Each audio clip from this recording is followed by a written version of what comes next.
Today, I am attempting to perfect mug making.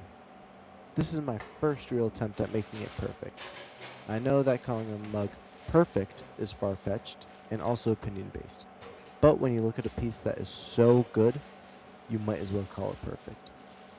Before I get into the details about my work, I'm going to get into the details about me. My name is Owen Hawk Reuter.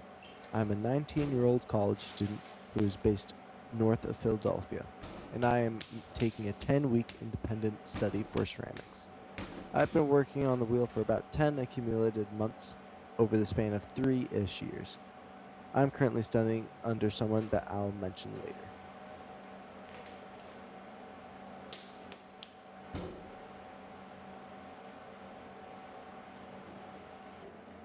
Let's dive into what goes on in my mind when I'm making a mug.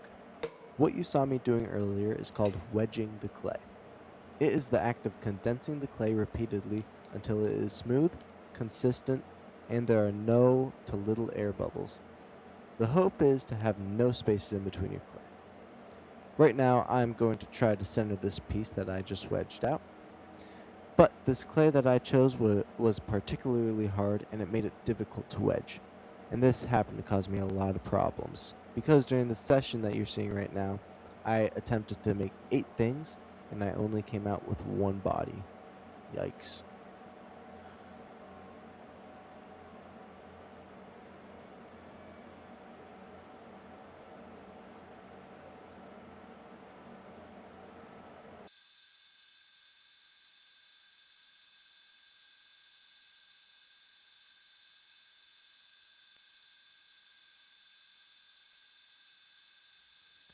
Once my piece is centered, then I press my fingers into the center of the clay and open the body I am making. After that is done, I can start pulling my walls up. It is important to go slow during this motion because if you go too fast, you often create thick and thin spots or heavy throwing lines, which can be difficult to deal with. After pulling the walls up to what I want, I like to run a metal rib on the outside to take away the slip that is left on from the water, and I can fully straighten out the walls during this stage. When doing this, it helps to have one hand on the inside to brace the walls and keep them straight.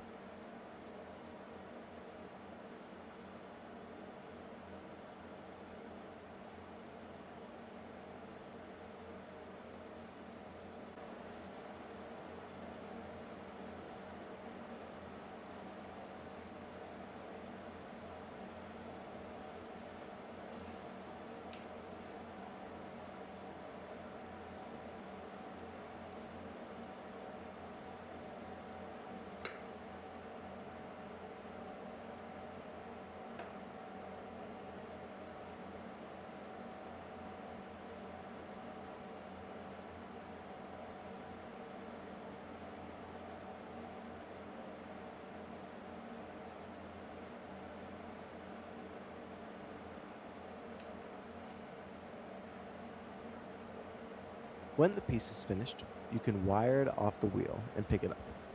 In the lab I'm in, I can cover up my piece in a plastic bag for 24 hours and it'll become leather hard.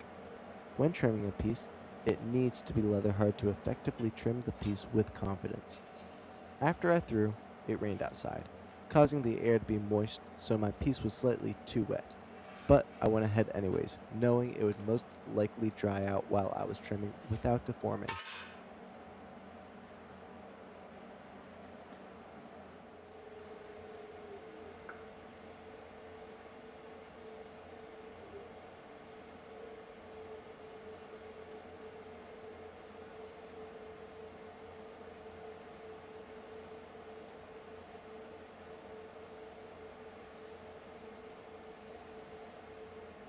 As a potter, it is important to have your own style. For me, it is having harsh lines and steps in a gradual pattern.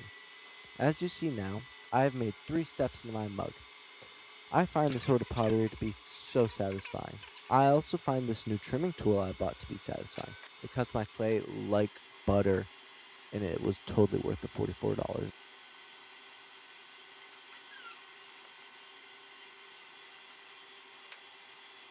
What I'm about to do might stir up some controversy. I do trim the inside of my pieces. The controversy of this is that when you're throwing, most potters say, form the inside of your pieces into what you want the shape to be. The reason why I don't like this is because when I throw, I have the image in my mind that the clay in front of me is a marble stone, and I am forming the general shape of what I want. During the trimming process, that is when I form the masterpiece. I trim the entirety of the piece to what I want. I also like the freedom of this art. There is no one right way of doing something. If it fits you, wear it. Now, back to making the perfect mug. If you didn't see what I just did, I pushed the mug downwards to round the rim of the body. If the piece is too wet, it will deform on the chuck. I mostly hate Giffen grips, but it can be useful to someone who likes to trim the inside of their pieces. Thinking back, I should have made the foot before putting the Giffen grip on. It would have saved me about 5 minutes.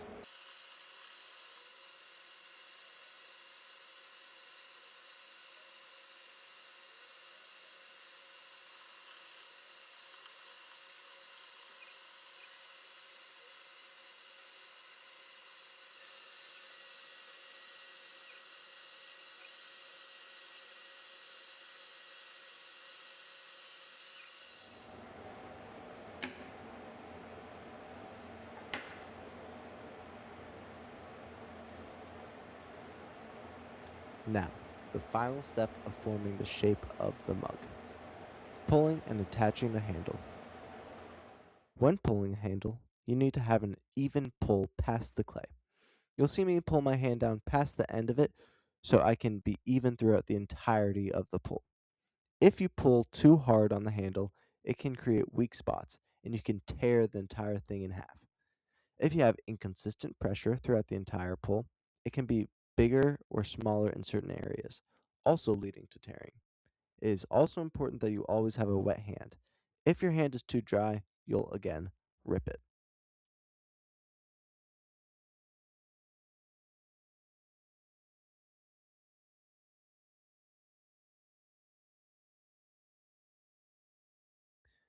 When you have a blank that is the size you want, you can put it down on a clean surface and cut it off on the edge with your finger.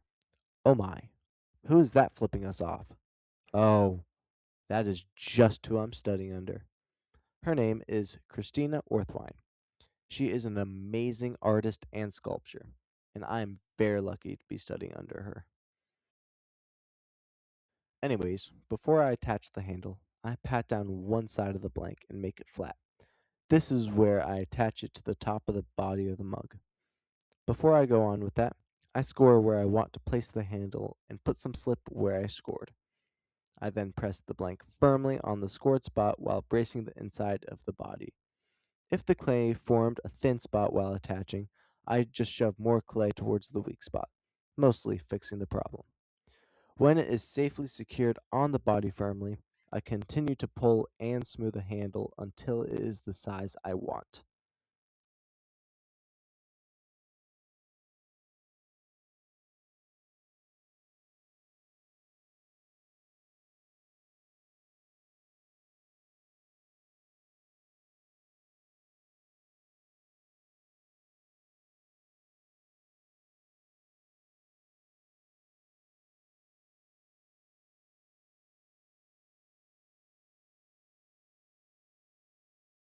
When that step is done, I precisely smush the other end to the bottom of the body.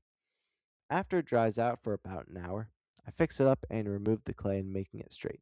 Sadly, I was not able to record it.